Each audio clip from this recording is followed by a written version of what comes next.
Hi guys, really quick one from me again, just to introduce this Revive Stronger podcast episode, because last week I spoke about the Martin McDonald held conference for Alan Aragon, and I wanted to let you know this time that I forgot to tell you that ticket sales actually finish on the 2nd of November. So by the time this comes out, you're going to be wanting to get online and get your ticket as soon as possible. That is for the Alan Aragon conference that is held in Nottingham. So if you want to come and meet myself, meet Martin McDonald, and obviously Alan Aragon, and Pascal will be there too, then make sure to click on that ticket link below and you can go and meet us there. So there'll be the last available tickets. They are not selling any after the 2nd of November. So make sure to get on that. Cheers guys, and enjoy the episode.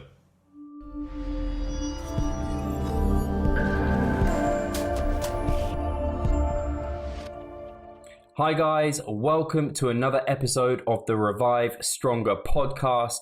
I'm very happy to have a guest here who is Laurin Conlin. I'm awful at names, so I may have pronounced it wrong, but it's very exciting for me to have a female on the show. And I know we've had many requests to have Laurin on and to have females in general and more kind of perspectives from that angle, which I think is really important to get more people on and talking about these things. And Laurin is an excellent person to get onto the show because we do have mainly kind of physique competitors or people interested in manipulating their body composition. And Laurin knows a lot about that. So just to give a brief background, she is an IFBB Bikini professional and a master's candidate for exercise science. So kind of has the smarts and the look, which is really great. And she's an online coach and entrepreneur and the owner of LoCoFit. So many of you have probably heard of, or hopefully have heard of that brand already, and may have already heard Laurin on her own podcast that she's doing with Paul Revelia, who I also need to get on the podcast actually. And they're doing a Redefine Healthy Radio. So I'll make sure that's linked up below so you can have a listen to that as well, because I'm sure you'll enjoy this episode and want to hear more from Laurin. So I probably skirted over a lot there, Laurin. Is there anything you'd like the audience to know more about you, who you are as a person, because that doesn't really tell people much? Well, first, thank you for having me on, Steve. I'm so excited. I love podcasts. As you just mentioned, we have our own podcast, but I just love doing them. It's just like a good way to get information out that's a lot easier for 100%. Me than maybe like YouTube or something more structured. Like this is just kind of like we just talk and like have a conversation. So, I'm so terrible at introducing myself. But yeah, so I finished my master's about a year ago. I have a bachelor's and master's in exercise science. I did research during my master's that focused on how different diets affect weight loss and weight regain. So that's kind of my specialty as far as my research area. I have an online coaching business that, nutrition training, and I also do a lot of just like posing consults and things of that nature for competitors. I have a few sponsors, and I have the podcast, and me and my boyfriend have a small t-shirt company. I just have a bunch of different stuff going on. But that was pretty much it. And I'm, like I said, I'm terrible at doing the elevator pitch on what. I need to get better at that. No, I mean, I always like to give the floor to the person on the other end, because I think just the fact that you've talked about yourself and the things you've achieved and incredibly humble, and you just get an impression for a person just from them describing themselves. So it's nice to hear kind of about you, about kind of you've got a boyfriend, you've got lots of things going on, which is exciting.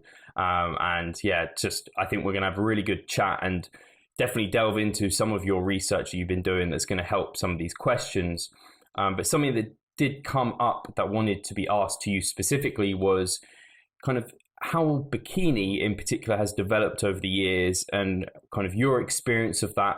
I know recently it's been a bit of a hot topic with bodybuilding, well, natural bodybuilding kind of dying out. And in my eyes, that's not necessarily happening. And I know there's a lot of conversation, but bikini certainly from my perspective has grown massively, at least from what I've been seeing. But there is a lot of Instagram accounts, and that does end up kind of diluting my view. So yeah, how have you seen bikini develop over the years? What have you seen? So bikini has changed dramatically at the amateur level and at the professional level. So when it first started out, it was almost kind of like I don't want to say a joke, but kind of a joke. And it was not to take anything away from that. It was just the way that it was not necessarily like suited, I guess, for bodybuilding contests. But now I think it has a total place in that. If anyone has that kind of argument, I don't think it's very valid. When it first started, it was very much like a beach contest, which is fine. Again, like that was what it started as. And the bikinis were even completely different. There was no real rules with posing. And when I first started competing, I actually was a figure competitor, which figure has evolved enormously as well. And I was like, oh, I don't want to do that. And then even when I was making the switch from figure to bikini, I kind of still had that in my head, like, oh, I'm not a bikini girl. But in all reality, I actually looked like a bikini girl and not necessarily like a figure competitor. So it has changed a lot as far as the whole look. Like the package is, if you go to an NPC national show, which is in the States, and that's where you turn pro. There's 6 of them a year. And I mean, honestly, like the competition, like there's usually not a person who looks like super out of place. Like there's obviously, of course, all different levels, but for the most part, everyone's bringing it. Like everyone has an amazing suit, hair, makeup, tan, like they're posing, like they have the right jewelry, like everything is on point. And then the physiques have really, really changed over time too. So it's really interesting. And every year, honestly, bikini changes. When it first started, it was just kind of, like I said, like very beach body. That was really what it was. And then when it started really coming up and the first few years that it got more serious, think about people like Amanda Latona, Natalia Mello, Diana Dahlgren, like those were the physiques that were at the top placings. And to me, that was like amazing. Like that was like the perfect blend of like muscle and leanness, but still like very full. And then, so that was kind of like the original girls. And since then it has gotten away from that and it's gotten a lot tighter. And even when I turned pro 3 years ago, like I'll be back at nationals this year and it'll be the 3 years since I turned pro. And even the looks now are going to be completely different. So the coveted tie-in that is very hard for females to achieve is really the huge thing they're looking at. From what I've seen at all the national shows. So for a while, it kind of got away from that like Amanda Latona, Natalia Mello look. And then it slowly got into more hard and lean. And then they were like, well, we don't want bikini getting too big. So now they're just going for the lean, muscular tie-in look. So the girls who are winning every show I've been at this year and every national show I've been at, they have solid muscle mass, but it's not, you're not very big. They're very tiny for all intents and purposes. So very lean look is what they're going for. And you can even look, if you look at the top 5, top 10 at the Olympia, the girls who were a little bit too hard and full were in the top 10. And then the girls who were tight and muscular, but not too big, were in that top 10. So they're really sending that message out that they don't want, huge anything, which is nice, but at the same time, it's very challenging still. If you don't have that tie-in, they're not really looking at you. So that is, as any female knows, the most challenging part to usually dial in. But so it's kind of this weird body type that they're looking for, but it's athletic. You have muscle. You have to have muscle in order to have a tie-in definition. So you can't like not work out. Now some people genetically might just have that, but for the most part, you actually have to have muscle for that to show, but they do want lean and very like streamlined look. So it's been very interesting evolution over the years. And I think it's always going to continue to evolve, which is what I think is confusing to most people. But figure has a very set look. There's very set poses. And you either fit that mold or you don't. With bikini, there's so many different body types that are awarded, which is nice. But that obviously leads to very different judging criteria. So I think that people have a hard time wrapping their minds around that, but bikini is judged on so many other aspects, than just your physique, on top of, the presentation and how you walk and how you engage the judges and all of that. So there's a lot of other things taken into account for bikini competitors. So that makes it kind of a challenging division, as well as awarding all these different body types. Like if you look at the top 3 for figure, or top 4 even, they pretty much have top 3 really. They have like a very set structure, right? If you look at the Olympia, and I mean, those girls are just out of this world amazing. And that really is the look. With bikini, everyone's a little bit different. So it just, all different heights, all different structures. and you just kind of have to continue to watch what they're looking for, but also bring what you want to bring. Yeah. No, it's a really tricky thing because, well, you touched on loads of good points, but something I would definitely want to get to is you talked about the tie-in, and I just want to make sure the listeners know exactly what you mean when you talk about that, just because there might be some girls or guys even listening who they might have an idea, but they just define what you're meaning by the tie-in exactly. Yeah, so there's a mystical place on the anatomy chart, but basically it's where your glutes and your hamstrings tie in essentially. And when you're lean enough, you get this, it's very defined. Mm-hmm. Now, everyone genetically has very different glute and hamstring structures. So there are some girls who have very, very low set tie-ins, and it almost looks like their glutes come to like a point at the bottom. And other girls like myself don't have that, and it's more of just like a round shape that's just higher. But I can still kind of get that definition between, the glutes, the hamstrings, the adductors, and it's very, very challenging. I've still never had like rock hard tie-ins, and I mean, I've dieted a lot, and it's just a very challenging area. So there's some people who, like I said, are going to have more pronounced tie-ins just based on their structure. Mm-hmm. And you obviously can't change that. So you have to work with what you have, and just try to know that for a female, that's usually one of the latter places to come in body fat wise. Yeah. No, of course. I always, I'm fortunate, I guess, in the fact I have a good tie-in, as it were.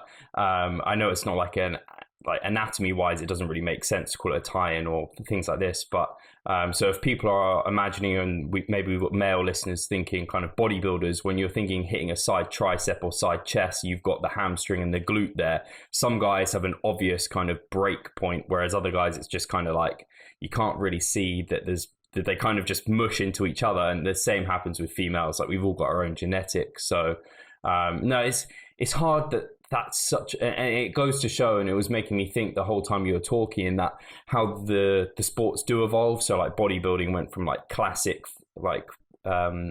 classic physiques, and now it's got much kind of monstrous large ones for the Olympia, like they're huge, very conditioned. And like natural bodybuilding has gone from more of a softer look to a much like you have to have shredded glutes almost. And whereas other sports like football, basketball, whatever they might be, it's like you either win or you lose. Whereas with bikini, with bodybuilding, and any of these physique sports, they're very subjective, and they can change with the judging criteria, the judges, the judging panel, they're subjective. And when they're looking for such like things that you almost can't control sometimes, like your glute tie-in, like that tie-in, it gets really, really difficult. And I think especially for females, there's so many different divisions now, and they're becoming so kind of like hard to pick and choose where you are, and there's no clear definition sometimes. It can be really challenging, especially when they're evolving at such a rate.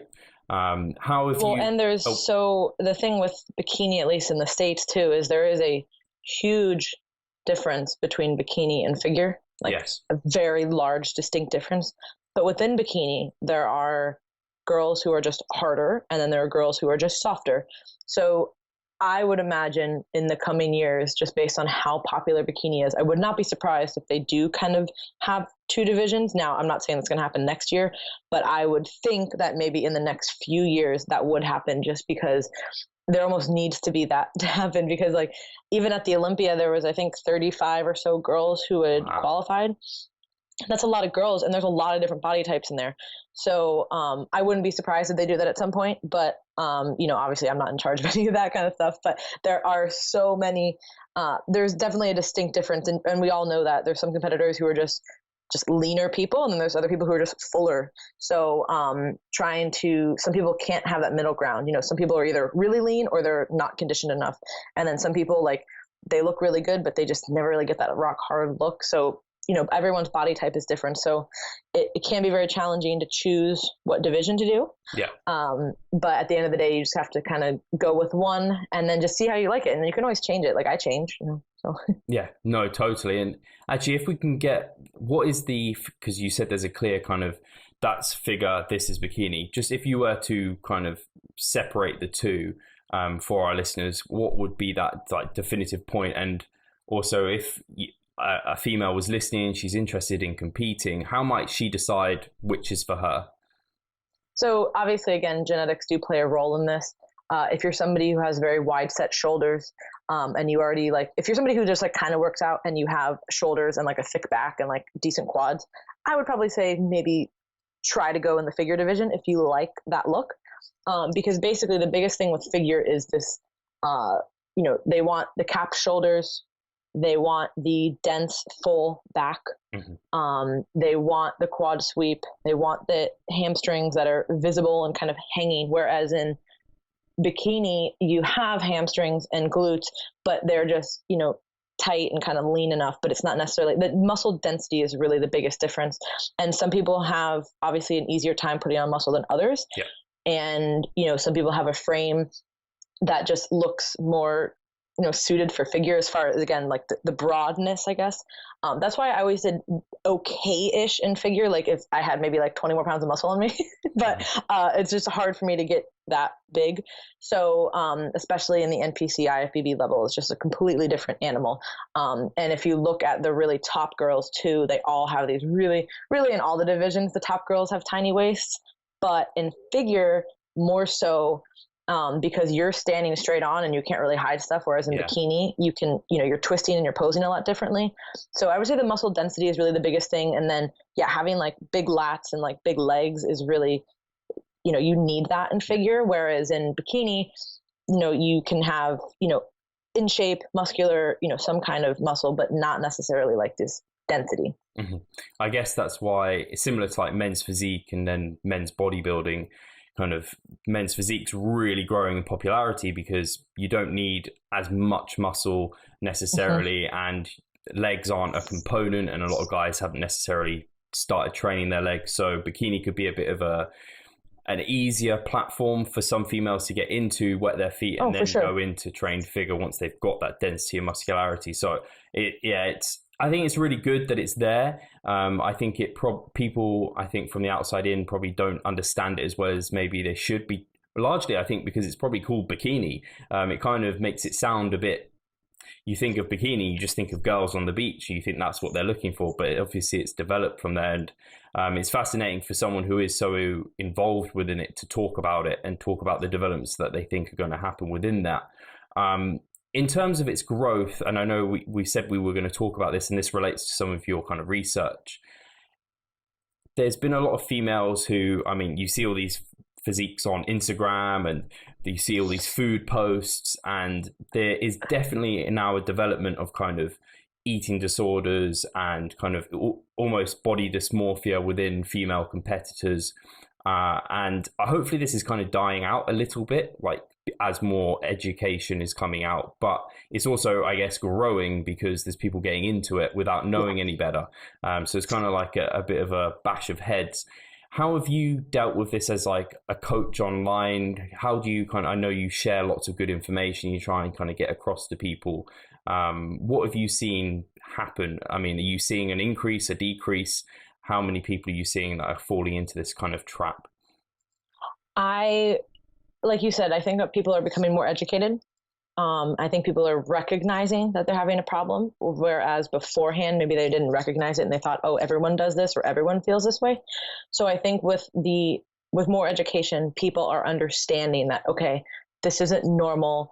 I maybe need help, or maybe need to change my behaviors. Some people do develop true eating disorders, but I would say that most people just have disordered eating, which is, still nothing to joke about. Yep. But it's, most people have some sort of disordered eating tendencies within competing, as definitely body dysmorphia as well. Simply due to the fact of the nature of the competition, you work really, really hard to change your body composition to be very, very lean for one day. You have the fancy suit, you have the tan, your hair and makeup is done, you look gorgeous, everyone's complimenting you. So you're literally setting you're fueling the fire to have body dysmorphia, because you only look like that on one day. And I'll tell every single person here, 98% of competitors look their best on their show day, and that's it. Now, best is obviously defined by what you think is best. But as far as that look goes, most people do not look like that year round. There are people who do, but for the most part, most people do not look like that.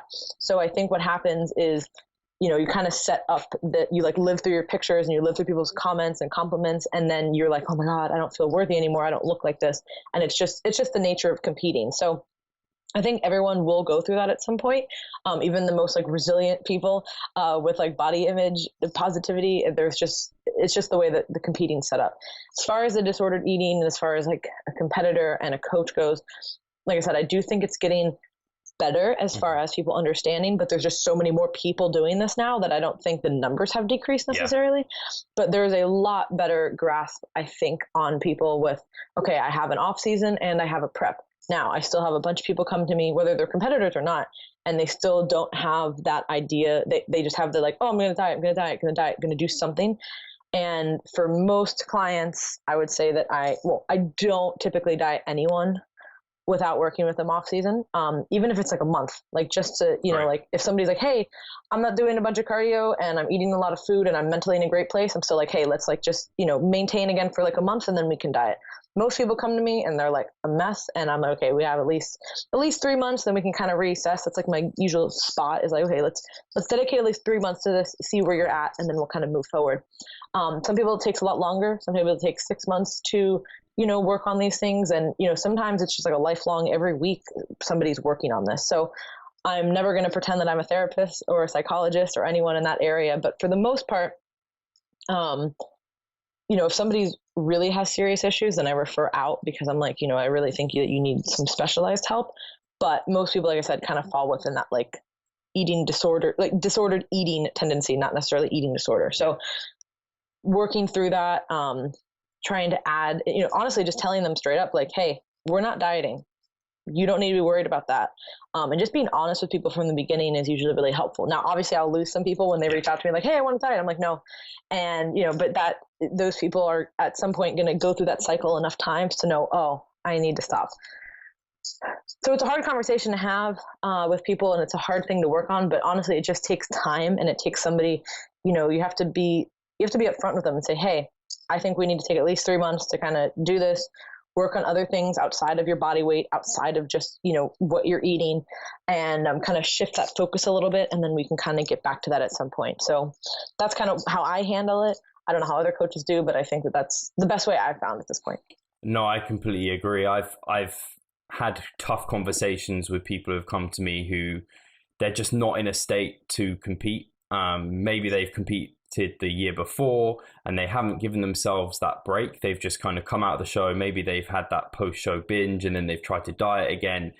And what people don't realize is that the body needs time at maintenance. And it's like, as a coach, it's a horrible thing to tell someone like, we can't work towards your goals yet. Like we are working towards your goals. Like maintenance is a goal, like building up your calories so you're eating a good amount, you're not diet fatigued when you shouldn't be, is a good goal. And in the long term, that's going to get you to your goal. But people are so short-minded, they just don't focus on any of those positives. So I think it's really hard. And I think people like you and me and lots of other people in the industry are doing a great service by educating people in the importance of like human health. Our body isn't just a machine that you can just keep attacking and hope that it will respond. You have to kind of, I forget what the quote is. I think it's from Scott Abel. It's like, if you shock the body, it will react. If you coax the body, it will respond. And in many ways that works incredibly. Oh, I like that. Is really true. Yeah. For a lot of bikini competitors. And when you said like 3 months, and I'm exactly the same. People think if they overeat or kind of eat at maintenance for 2 weeks, they're back. But as you said, like this process takes time, doesn't it? Like, and you're developing that kind of, it's not just psychological and it's physiological. So there's a lot of things too. Yeah, most people, I mean, for the most part, unless somebody is exactly where they want to be as far as a competitive weight and body composition, most people are going to need off-season time to build up areas. Now, there's certain people. And again, this comes with very like advanced level competitors. I'll use my client as an example, Jenna. We worked together about 6 to 7 months for an off season. She came to me in a great place. We built things up, added in muscle where she needed to, started dieting in January, and we've done several shows. And in that time frame, kind of reversed in between the shows. Cool. And she's going to compete again. This is maybe her 4th show this year at nationals. and she's really close. She got third at USA's. She was almost got her pro card. So she's right there, and we didn't really need to make changes. So for somebody like that, we'd say, okay, we're going to reverse for a few weeks and then we'll get back to a diet. But that's a totally different instance. Most people are not at that level in order to do that. So what most people don't realize is they're like, I just want to do another show. Well, you're not ready to do another show. Like your physique isn't developed enough to do another show. I mean, you can, of course, if everyone wants to just do a show, that's way different. Like, hey, I have the goal to do a show. Totally different than like I'm trying to win a show or like turn pro. That's a whole different ball game. Like you have to really set things up so like you can't compete too late in the year because then you have to start reversing and then diet again. Like it has to be, there's strategy to it. So unless you look exactly how you want to look and you think that you have a turning pro body, it does take time. You know, you do need that off season just time period for training hard, to recover, to get your metabolism back up, you know, hormones in function, all of those things are really important. So I would encourage everyone to look at maintenance as a goal and not just look at it as something that's, you know, like, oh, this is just whatever. And I've been guilty of that too. I think a lot of people are like, oh, it's off season, whatever. And it's, you know, and that's something I'm still learning too, everyone. So don't think that I'm like talking down to anyone. It's literally an ongoing process that you have to realize is just as important as the diet. And I think, so you touched on something important there, was that this competitor that you have is advanced. So something I've definitely noticed is after doing I did a contest prep in 2014, I'm doing one now, every time it gets easier to get leaner, or at least stay leaner as well. So you'll get people doing their maybe first bikini show and then they're like, oh, I got in amazing shape. I should just be able to sustain this year round. Look at all these other bikini competitors doing it. And some can do it, and they're normally quite advanced. So they've people, I don't know what your thoughts are on body fat set points and that sort of theory. But I've definitely seen it play out where people can get lean, and then they every time they get lean, they can bring that set point slightly down, or at least it just appears that they can stay leaner. It becomes easier for them. Whereas I think a lot of people look up to that as the goal immediately, whereas it's, again, a long-term thing. That's very, very long term. And I think a lot of males seem to do that, or at least bodybuilders seem to do that because they don't compete as much. So I don't find that a lot of bikini competitors, in my experience, have been able to do that. It's just harder for females in general, obviously, to maintain a lower body fat level. There are some people who are more ectomorphs who just stay leaner in despite of eating a lot of calories. But for the majority of people, I would say that what happens is they start competing, and it's interesting too. I think that the psychology of bikini and men's physique is way different than bodybuilding, because with bodybuilding, you have to take off time to add muscle because you're probably not muscular enough. With bikini and men's physique, most people are like, oh, I look pretty good. Yeah. Like I look good enough, and I'll just keep going. So what ends up happening is I feel like sometimes the people who are in those divisions, bikini and men's physique, have to end up dieting harder because they're having all these negative side effects because of all of the trying to compete. So they'll gain a little bit of weight and then they're like, oh shit, I got to do another show. Yeah. And then they kind of keep doing this. Whereas with bodybuilding, a lot of people will take, time off, or even like the top guys at the Olympia usually compete once or twice a year, maybe, the top 5 guys don't because they've already qualified, they compete in like a 4-week period, so it's just a good, interesting dynamic. So I find that if you do it right, you can do that. But it is very challenging, I find, in those divisions, particularly just because of the way that it's set up. And especially if you are somebody who's trying to turn pro, it's very competitive. And, if you're really close, you want to keep going. Or if you think you're close, even though you're not, you're like, oh, I want to just do another show. And then it just becomes this whole snowball effect. And I've been there too. We've all made those mistakes, and then maybe not everyone, but I have. So I know as a coach now to try to steer people away from that, hopefully. So I find that it's a little bit more challenging with the bikini division to do that, but it is possible. No, I guess that is interesting in that, for bodybuilders, it is always about, there's always the goal of adding more muscle. Like that's always a goal. Whereas, especially for sports like bikini, in that, you might have more, you may even end up adding too much muscle if you had that too much as a focus. And so it does then become a time of which that maintenance period does become less alluring, and that off season becomes less alluring. You do want to try and stay super lean all the time. And then, I've heard of bikini competitors who are on horrendous diets for years, like trying to maintain something they're maintaining it, but it's not sustainable because they are going to crash, and whether they crash sooner or later, it's going to happen. So that brings us to a good point in terms of kind of trying to shift our focus maybe away from the physique at times and more towards kind of your training structure and kind of trying to focus more on kind of performance in the gym. How do you structure that? How do you get your athletes to think about that, or even yourself?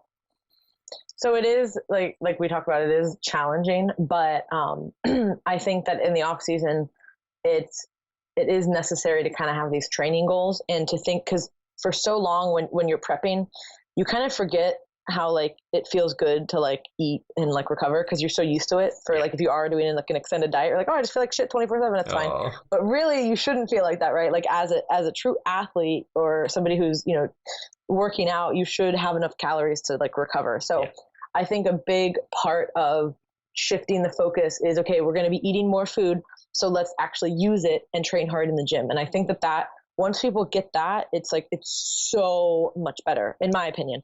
And, you know, as far as like the actual training, it's, you know, like I care less about the exact specifics. There's so many different ways to set up a training program. There's so many different ways to train effectively. You know, you can train every body part once a week. You can train it 3 times a week. You can do full body every day, but only do it 3 days a week. I mean, everyone has a different schedule and a different setup and different imbalances that they need to work on. But as a general whole, I would say that training hard, whatever that looks like to you, and consistently is going to be really important. The thing that I find then once we do shift the focus to training is most females will always want to do more and more and more. So Ryan, you know, helps me write the training programs because I'm good at like, I'm like, oh, we can do this, you know, but he's really good at like writing it down and like planning it out. Whereas I'm more just like, yeah, I'll just go. Like, I intuitively know a lot of stuff about training, and that just, I don't know. So what I find is like a lot of like, we'll write stuff and then the girls were like, I don't feel like I'm doing enough. I'm like, doing more isn't always better. Just because you're like hopping around on a box for like 20 minutes doesn't mean that you're doing more necessarily. Right. And I think that mindset is different too. And also like, say the exercise, whatever, it's something at 3x12, right? You can half-ass 3x12 really easily, or you can get a lot out of 3x12. That's just an example of something, right? So I think also changing the intent on how you're training, changing the overall, you know, just like the amount of effort that you put into it, you know, whether it's the mind muscle connection or like, okay, I'm actually just going to like work really hard on these 12 reps in the set. I'm going to keep pushing weight. Most people, it's really hard to add a bunch of muscle. I mean, like, honestly, like some girls think that they just, and most girls who think that they're getting very muscular are usually just not lean enough. Like they're just, you know, they're in a period where they're, you know, heavier. So you're gaining your body fat around the muscle. So it just looks bigger. But once you diet down, I every year I'm like, oh, I gained more muscle than I diet. I'm like, no, I didn't. So, you know, it's actually very challenging. And maybe I'm on the low end of the spectrum. I definitely know there's people like my friend Celeste can like look at weights and like gain muscle, but that's very uncommon. You know what I mean? Like for the most part, most people have to train very, very hard to add muscle. And everyone, the glutes are a muscle, so you have to train them. And, you know, I know that was probably like a weird way of answering your question, but hopefully that was. No, it does. And I mean, alongside that, then, do you focus on, when we're talking about kind of building back the metabolism, getting healthy again, and potentially working on weak points, do you put people in a surplus, or do you focus, like for females, or do you focus on more just kind of healthy maintenance intake and just hoping to kind of see some body recomposition through hard training? It really just depends on the client. Some people, I mean, honestly, everyone's intake is so different. It's so dependent on their their dieting history, their body weight, body comp, body height, you know, like all these different things. Some people come to me eating a lot and then we kind of just maintain a little bit from there and then tweak things slightly. Some people are like, oh, I'm maintaining on 120 carbs. And you're like, oh my gosh. So you're dieting right now, you know? So it really just depends on the individual, and maintenance is always this kind of like moving target anyway. I find it's really hard to kind of pinpoint what that would be in my experience. So, you know, when I diet people, I do keep refeeds in. And at some point, those are at estimated, maintenance based on what they were maintaining on before. But at some point I do cut those too when calories need to get lower. So where is maintenance? We don't really know. So pretty much what I like to do immediately post diet, whether this is a competition or a regular diet, is to just kind of get calories back up fairly quickly. Not don't go from like 1,000 to 3,000, obviously, but get it back a little bit, get it significantly higher, then kind of maintain there, and then start adding in from there. Because I found that, and this is along the lines of like the 3DMJ recovery diet, how they talk about adding in calories fairly quickly and then kind of going up from there. And I've just found that adherence is way better. I could never adhere to a super strict reverse diet that was like, a little bit higher than what I was dieting on. It just wasn't for me. And I started finding that other people couldn't either. So I was like, maybe there's a better way to do this.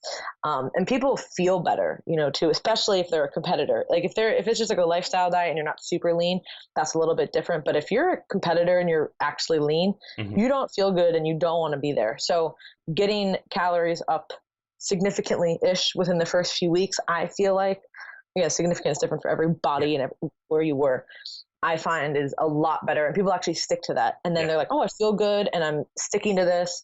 And, then we kind of go from there. Do you ever find you have athletes or bikini competitors who they want to do that slow reverse and they actually, I'm assuming a lot of the ones who do the more aggressive recovery diet approach, they get hung up on maybe the scale or how they're looking and they're losing their their leanness very quickly. How do you battle that with them? Because some are very attached to it.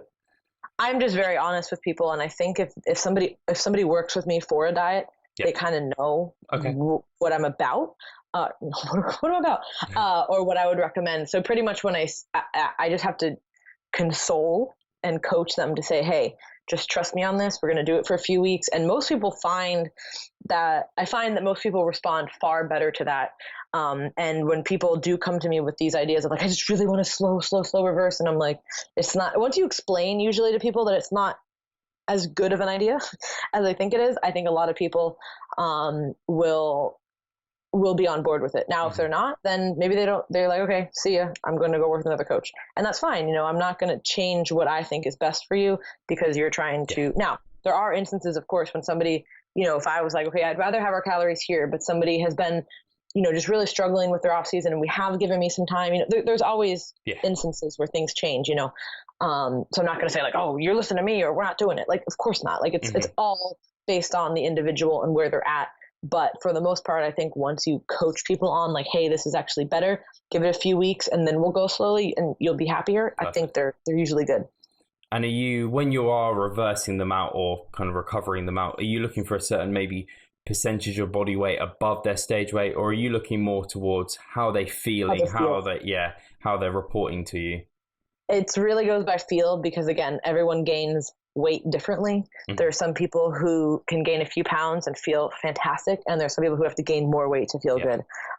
So on my, the way that I do my updates, half of it is, numbers based, weights and macros. And then the other half is all just questions that I have for them that, that they need to answer that I can respond back to. And that way I get a feel for what's actually going on. If you just look at numbers, you have no idea what's going on with somebody. So you really have to understand where they're at. So I ask those questions, that like, how are you feeling mentally? Like, how is training in the gym? Like, what's your adherence? Like, all those things. That way they can actually go, okay, they have an opportunity to tell me how they're feeling. And usually people are pretty honest. Now, if I feel like somebody's not really saying something, I'll be like, hey, like, what's going on? Or is this good? Or, whatever. But for the most part, people are usually pretty honest. When you give them the platform, like on the update sheet, most people are pretty honest with stuff. And I guess that's where you've already developed that coach and client relationship where they feel they can trust you and they feel like they can tell you anything. And I think this is something I find really valuable as an online coach is the fact we're so lucky that we can do. I mean, if you needed to, you could schedule a Skype with them. You could get a video update from them. It's not like you're limited to just the numbers. And like you said, I mean, the numbers are great, but they don't tell the whole story at all. There's so much psychology involved. So no, I think that really, really is good. And I don't know if we've talked about a lot there, and I don't know if there's anything else you want to include or add to what we've spoken about, but I think that gives our listeners a really good idea of kind of what bikini is right now, where it's come from, and kind of some of the troubles that are there at the moment, and actually how best to deal with them. I think that's been really helpful, I think. Oh, good. Yeah, I always kind of just talk about a bunch of different topics. So hopefully that was pinpointed enough for you guys. But I think we talked about a bunch of cool things that everyone will be able to take away. So no, definitely. And I don't know how open you are to kind of receiving questions or potentially coming back on, but if it has opened the floor to, because we haven't spoken about kind of bikini competitor and some of these subjects much.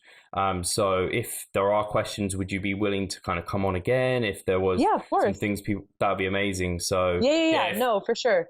If there, if there's a huge response to this and there's like a follow-up and then we can do more like a Q&A style, I would love to do that. Amazing.